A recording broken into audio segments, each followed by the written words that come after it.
Yo, what's going on guys? Do you all have the issue of when you are streaming, your stream face flickering issue, or even delays, or even buffer issue? If it's yes, then it might be your setting is not suitable for your current system performance. So don't go anywhere, you definitely won't want to miss this.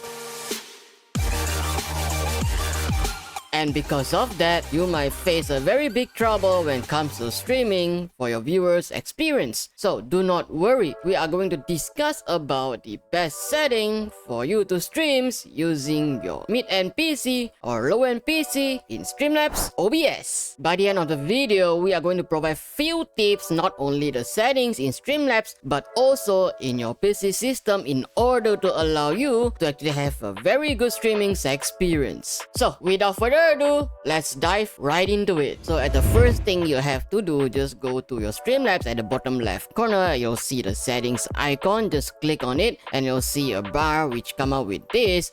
So just come to the left side and you'll see video. So that's actually base canvas resolutions and also output scale resolutions. So if you are actually streaming using a mid and or low end PC, base canvas resolution is the resolution of your current monitor. For example, if you are using a 1080p monitor or 2K monitor, just set according to your monitor specs. But the main crucial parts that we actually have to set, which is for the output scale resolution. So if you are streaming with a mid-end or low-end PC, I do suggest that you either use 1080p or lower it to a 720p. If you use 720p and your stream looks a bit blurry or the pixel is a little bit bad, but do not worry.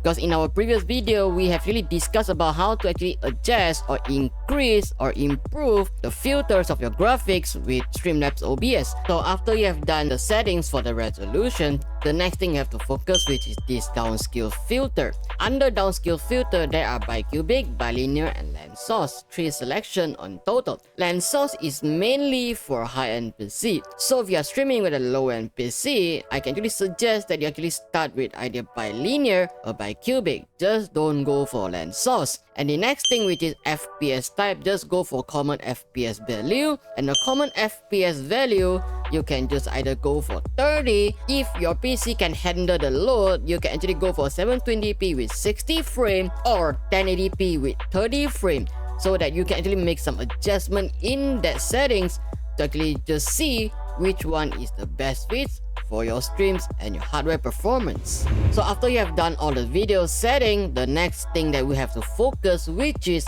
output mode. So when you come to output mode, you'll see advanced and simple. So just go to advanced because that it allows us to have more in-depth and detailed adjustment that can be made. So the first thing we have to focus, which is the encoder. Because if you are using an NVIDIA graphic card, I can suggest you just go for NVIDIA NVENC New.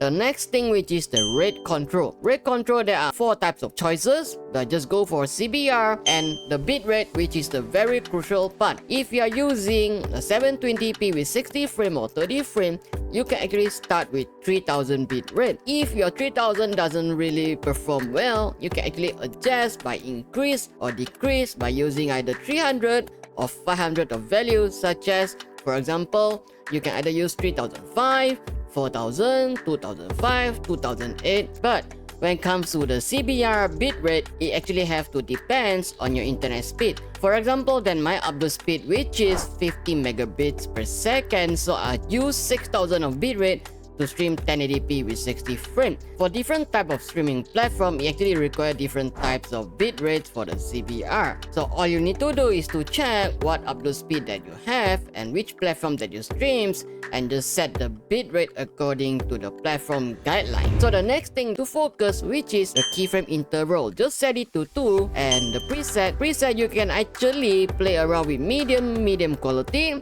slow good quality, or slower better quality. I don't really suggest that you go for slowest or even fast. Just play around with these 3 settings so that you're able to find out which one is actually the best. And the multi-pass mode, there are 3 selection, which is 2 passes quarter resolutions, 2 passes full resolutions. But just keep it simple, just go single pass. Profile, you can either go high or main. The next thing, which is psycho visual tuning, just tick it. GPU make it to 0 and max B frame, just set it to 2. Are you still here with me? If it's yes, do not forget to hit the subscribe and the big like button, actually able to allow the channel to produce even more amazing content such as tutorial and also gaming tips and tricks. Do drop me in the comment below if you have any other questions for streamings or even gaming tips and tricks. And the next setup that we have to focus, which is your audio. So audio, you're able to see audio bitrate. So the bitrate, I can suggest that you actually just go for either 160 or either 192. So here comes the tips that actually able to allow you to enhance your streaming experience. The first tip, which is you can actually close all your Chrooms.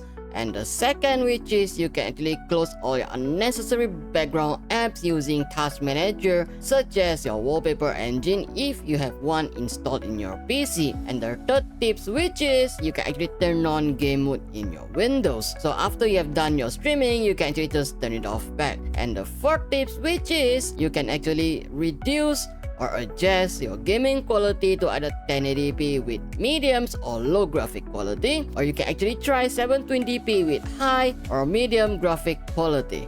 So there you have it, those are the settings for streaming using mid-end or low-end PC. So after you have done all your streaming setups, the next thing you have to do, that is record your gameplay or content. Why? It is because to promote your streaming channel. So do not forget to check out my previous video that we talks about the best settings for recordings in Streamlabs OBS. So that's all for today's video. I will see you all in the next video. Thanks for watching. Thanks for being here with me. Thank you so much for all the support. Peace.